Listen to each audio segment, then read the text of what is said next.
Sababu hata siasa iliyo na maana ni yenye itabadilisha maisha yako.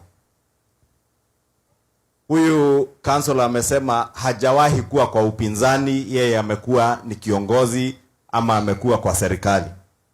Na kansela, nikupongeze kwa kuongea na ujasiri na kuwajulisha watu, sababu hakuna mtu huenda kupiga kura aende upinzani, ama iko mtu upanga kwenda upinzani.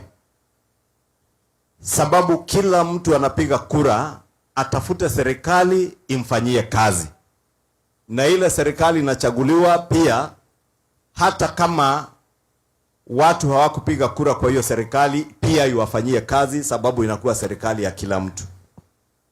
Mbunge wenyu wa hapa, uwe ulimpea kura ama hujampea, lazima akufanyie kazi, sababu wewe ni mkazi wa hapa na yeye ndiye kiongozi safari hiyo. Na nimpongeze huyu Mwasia, sababu hata wakati kura zake hazikutosha, hajasema hawa watu wote hawakunipigia kura. Amekuwa mtu wa bidii. Tulikuwa na yeye last week aking'ang'ana mambo ya barabara zenyu. Huyu Mwasia, hakuna ofisi ya serikali ya Jakanyanga ikiwemo ofisi yangu